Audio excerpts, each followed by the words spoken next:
লোকসভার পর রাজ্যসভাতেও চওড়া হচ্ছে তৃণমূলে ফাটল। সদ্য সোমবার সুকেন্দু শেখর রায় সাংসদ পদ থেকে ইস্তফা দিয়েছেন। এবার তৃণমূলের আরও এক রাজ্যসভা সাংসদ সুস্মিতা দেব পদ ছাড়লেন। রাজ্যসভাতেও তৃণমূলের সাংসদরা বিদ্রোহী হয়ে উঠছেন। রাজধানীর অন্দরেও খবর রয়েছে, চলতি ও আগামী সপ্তাহের মধ্যে আরও 2 তৃণমূল সাংসদ নিজেদের পদ ছাড়তে পারেন। সেই জল্পনা ক্রমে জোরালো হচ্ছে। লোকসভায় অপারেশন লোটাস, রাজ্যে বিধানসভায় তৃণমূল কংগ্রেস ভেঙে খান খান হয়েছে। ঋতব্রত বন্দ্যোপাধ্যায়ের নেতৃত্বে আসল তৃণমূল তৈরি হয়েছে। দিল্লিতেও লোকসভায় তৃণমূল সাংসদরা বিদ্রোহী হয়েছেন। পরিষদীয় দলের পর এবার তৃণমূল কংগ্রেসের সংসদীয় দলেও ভাঙন।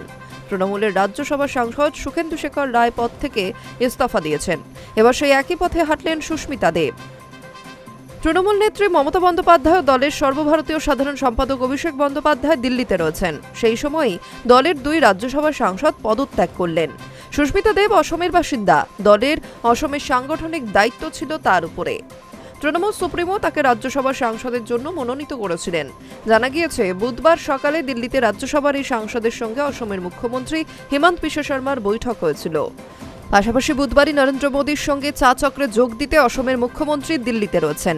সেই আবহেই বুধবার হিমন্ত বিশ্ব শর্মার সঙ্গে বৈঠক হয়ে গেল বলে খবর। বিজেপিতে তার যোগ দেওয়ার সম্ভাবনাও রয়েছে বলে জল্পনা। এদিন সাংবাদিকদের মুখোমুখি হয়েছিলেন সুস্মিতা দেব। তিনি জানিয়েছেন, তিনি অসমের মানুষ, বাংলার রাজনীতির সঙ্গে তার যোগ নেই। এরপরে তৃণমূলের সাংসদ পদ ছাড়লেন তিনি। সামাজিক মাধ্যমের প্রোফাইলেও তার লেখা বদলে গিয়েছে। রাজ্যসভার প্রাক্তন সদস্য লেখা আছে। জানা গিয়েছে, বাংলায় বিধানসভা নির্বাচনের ফল প্রকাশের পর থেকে সুস্মিতা দেব দলের সঙ্গে দূরত্ব বাড়াচ্ছিলেন। অভিষেক বন্দ্যোপাধ্যায়ের হামলার পর থেকে তাকে তেমন কোনো কর্মসূচিতে দেখাও যায়নি। তৃণমূলের রাজ্যসভা সাংসদরাও ক্রমে বিদ্রোহী হয়ে উঠছেন, সেই কথা কান পাতলেই শোনা যাচ্ছিল। এবার সেই আবহেই দলের 2য় রাজ্যসভার সাংসদ পদত্যাগ করলেন।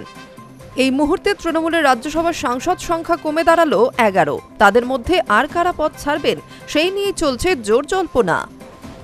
High news network.